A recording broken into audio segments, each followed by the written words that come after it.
The only little good things you do, they make me no. This distance is taking a hold of me for sure. Baby, come.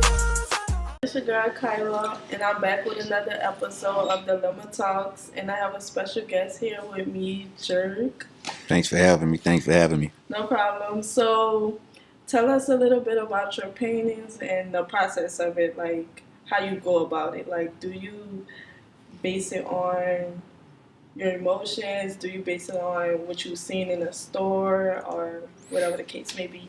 Yeah, as far as my art process, my art is basically almost like a visual journal, I would call it. It's based on different things that I witness, things that I would like to witness, and things, things. It just depends on the moment. So if you was to go back with my art, from when I guess I started really working on collections, maybe like 2015, you can see the actual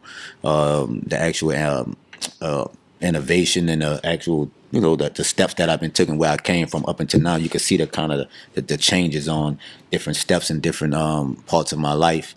As far as the bandages I use, my band-aids, everything that I use is really strategic and really come from different thoughts that I had at that time, at least. And do your paintings give you outfit ideas, or do your outfits come from your painting? Yeah, well, a lot of my art I do.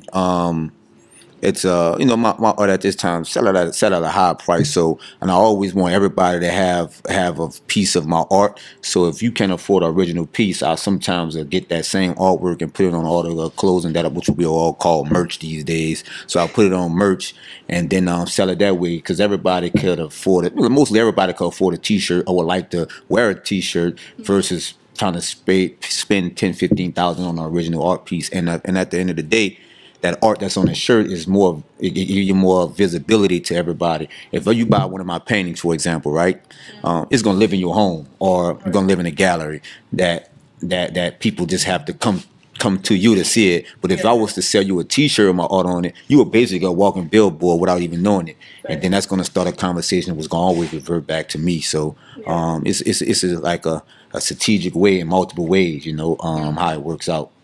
I seen you have a painting in Treehouse of Jay-Z. That's so fire. I did not know that. I would always see that painting and be like, that is so fire. Yeah. And you painted that. Yeah. I did that Treehouse painting of Jay-Z. Well, it's actually Jay-Z wound up actually purchasing that painting. So it left the Treehouse maybe like 2 years ago. And Jay-Z now owns it. He loaned it to the Rock and Roll Hall of Fame for 2 years, and now it's yeah. So now it's at the Rock Nation headquarters in New York. That was a painting I did. I collaborated with Larry on that piece, and we didn't know it was gonna go like that, but it went crazy viral, and it took off. Jay-Z definitely on one of my paintings.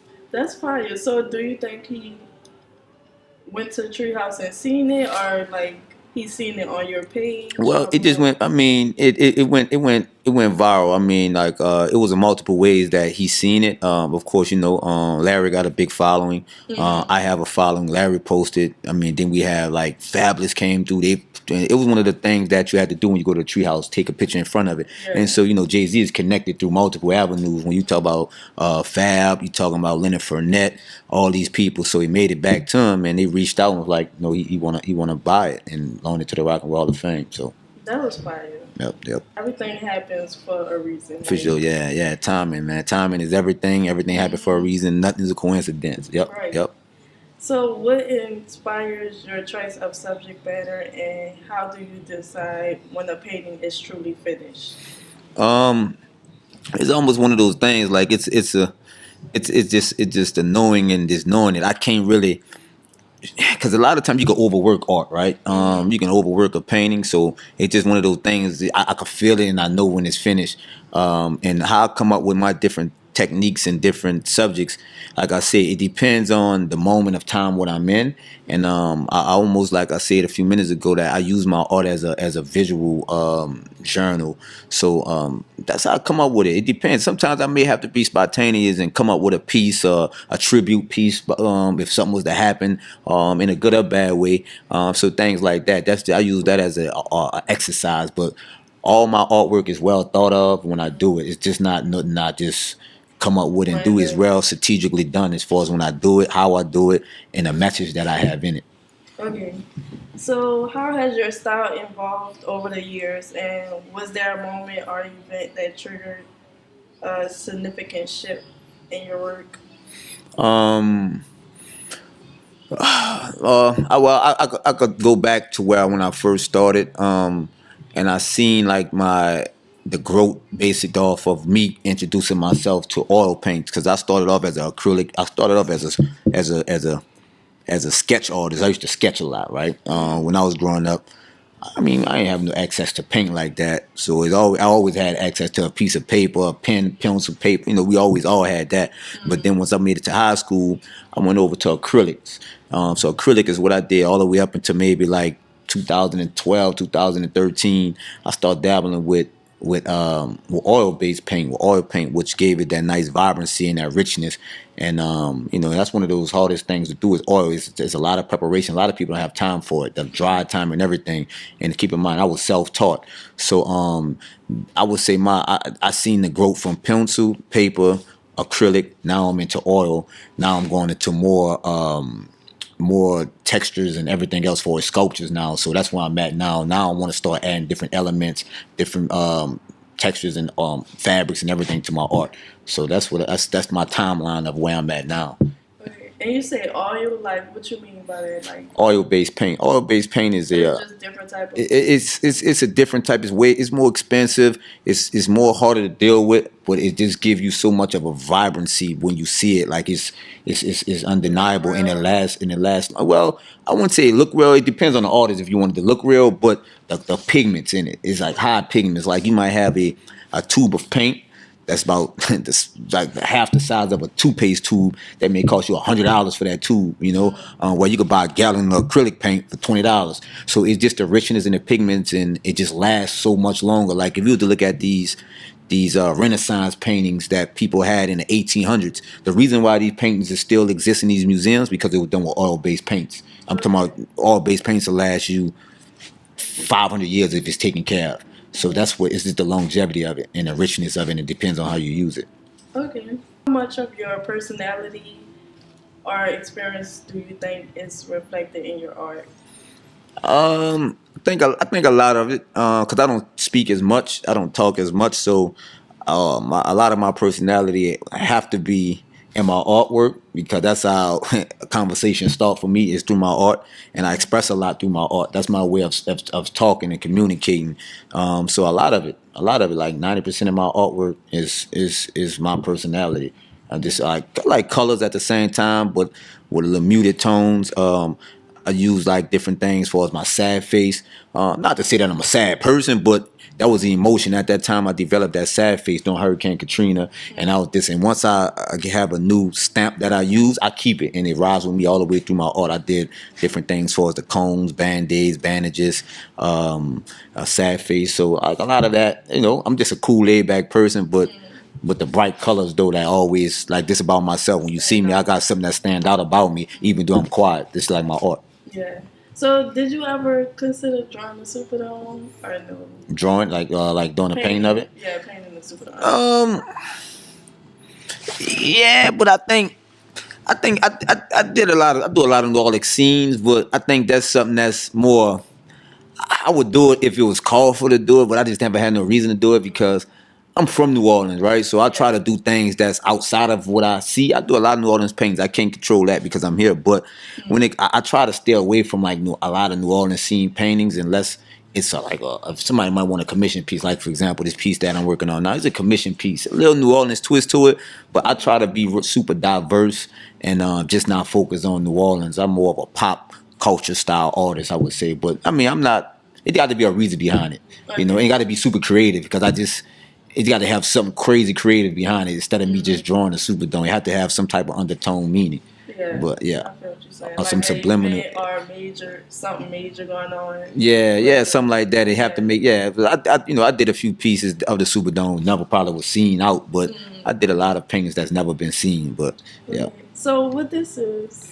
This is a commission piece. This is a commission piece for one of my collectors that I'm working on. It's almost like it's gonna be basically it's a New Orleans based piece, but It's going to be a piece that's based on past, present, and future. So basically, if you were to see starting off back here, this would be like a past setting, present, and it's the future. Almost like this building gonna be super modern, and it's gonna taper back off with a lot of different business aspect to it, and like the community of New Orleans on how the business and tech world is starting to collide in different features. Like we're gonna have like a priest, we're gonna have a little church, we're gonna have different little scenes going on in it. But this is a commission piece that I'm doing for someone. Okay, so it's not finished yet. It's not no, Okay. not even close. But nah, yep. Still, that's still just a sketch basically for this. Then I still got to detail everything. Okay. Yep. It looked nice. Yeah, thank you. I appreciate it. Thank you. Mhm. So, have you ever faced a dilemma about whether to create something for commercial success or versus staying true to your authentic vision? I feel like you already answered that, and it would be authentic vision. Yeah. Because anytime somebody, a brand or something come to me, like if I'm doing something for different brands, because I work with a lot of brands, they come to me. They might give me they might give me the idea and the topic, but they want the true artist in me. Like they're not trying to like, they're not trying to steer me in a direction. They'll be like, this the topic, but be you and do what you do. So that's how they basically come to me. And I don't really, I never had an issue with all the brands I work with. They really come to me because of me. Right. Because of my story and how I paint and what I'm delivering. Mhm. So you feel like your work speaks for itself. Pretty much, yeah. It do. That's good. What advice would you give to artists struggling to find their voice in the art world or Um, their talent? I mean, for artists that's struggling, I would say, man, you just got to be authentic. As long as you're authentic and just stay true to yourself, like, and just create things in your own way. I mean, it's enough. It's enough. It's a lot of artists, but it's a lot room. It's a lot more room for more artists. I think you just got to stay authentic and don't try to. How can I put it? Don't rely on people judgment. Just as long as you stay true to who you are, I think that you're gonna be seen. They got 7 billion people in the world, so you just got to find your niche, find your area, and stay to it. And don't try to please everybody. Find your digital, find your brand, and find your audience, and that's who you kind of create art for. It's not my art is not for everybody. Everybody like my art. That means I'm not doing something good. Right. I'm not doing something right. So find your niche and your audience, and once you find that, everything else should fall in place for you. And I don't want to have the cliche never give up, but no, you really got to stick to it. Yeah. Even when you don't see it, you have to keep it going. So. So is your artwork in any like buildings or? Yeah, I do. I have art scattered around the country. I would say I wouldn't even just say the city. I have art, a little bit of art everywhere. But as far as like my artist, me as an artist myself, I'm more of an independent style artist. So I'm not really represented by galleries or anything like that. But I do have art everywhere. For us locally, I have art for different brand collaborations. And I have art. Yeah, I have art everywhere. So would you ever collab with John Moody or do any work with him or whatever? Yeah, well, yeah. I mean, John Mood. Look, that's if we already worked on some stuff and we plan on working on some stuff. We working on some stuff as I speak. Really? Yeah. I've been seeing him on Instagram too. Yeah, that's my. I talk to him every other day. Like we work on. Yeah, that's my man's. That's one of the artists. That's one of the only artists that I really would work with. Because Moody, he when he graduated from out of SCAD, he went to St. Aug, went to SCAD for a few years. I lumped in my studio, and I mentored him in a way. I mentored Moody out this studio when he first came out of college. Then he just went on and just do his own thing. He live in LA right now, and that's actually who I was talking about, who shot my content for me when we was talking earlier about my content when I was showing him. That's who did my content, John Moody. So no, we working on some things right now actually. So yep, that's my guy. Can you share a story about a painting that challenged you the most to create and what you learned from the experience? All right, one of the paintings that challenged me the most,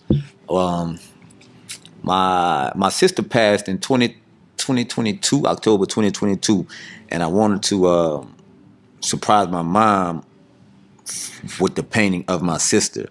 So I started the painting in 2022, and that painting is still incomplete. Like as I Really? get as I zero in on it, I can't never finish it. Like it's been a challenge. That was one of the most challenging paintings I ever did. I've been having that painting sitting almost 3 years now, and it's hard for me to kind of finish that painting. And I'm like, at the same time, I'm like, it's a gift and a curse, because I'm like, okay, if I was to finish this painting, if I have to get it to my mom, it could be a touchy situation. It could be a good situation, or it could be a it still, if I was to ever finish it, I don't know how I could present it to her, because I don't know if it's gonna bring her back she would cry out of joy, but I just don't, it's just touching. I don't know if and my mom, she's just nervous, so she just gonna, it can set her back. I just know her. You have to know her. So I don't think she's ready for it at the moment. I don't know if she ever gonna be ready for it, but that was one of the challenging pieces I ever did. I never finished that piece. I could finish a piece in a few days. That painting, if it was any other piece, it would have been done within less than a week. And that's been 3 years almost that I never had a chance to get back to that painting.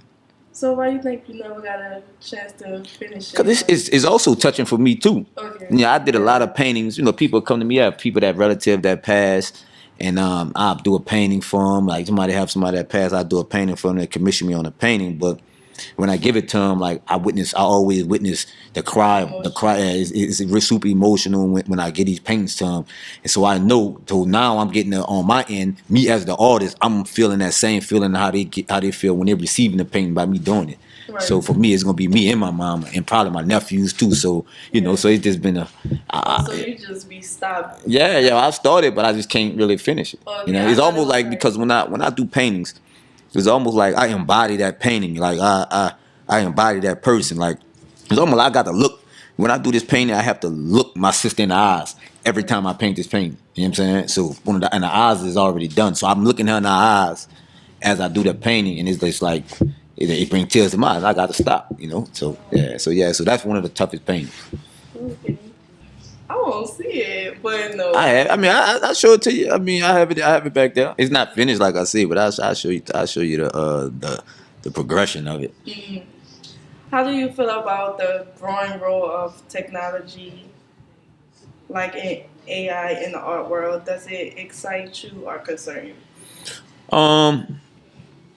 Well, when it comes to me, like it's either you gonna get with it or it's gonna happen anyway.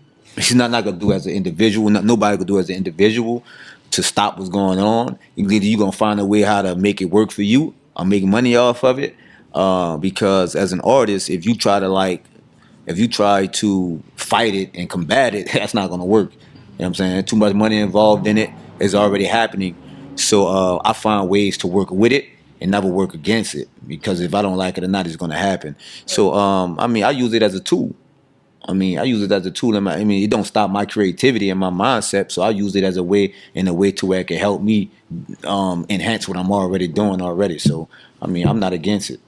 If I was against it, it wouldn't make no difference. So. Right. What's that stuff they was doing? I forgot the name of it, and it was buying it, and it's like NFTs. Yes. Mm-hmm. Do you like? Well, NFTs.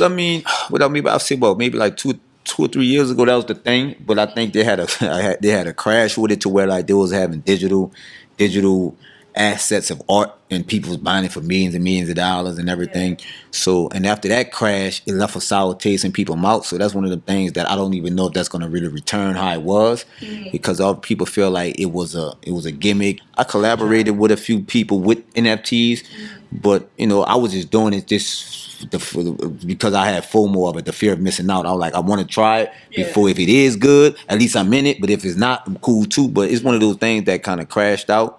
But I don't be hearing about it anymore. A lot of people. It was big. It was big. But now it's just one of them things that it just fizzled away. Now I don't know if it's gonna have a comeback or what, but they're gonna have to have another strategy with it, and gonna have to get people to really believe in it. Or people have to really gain that trust back. Right.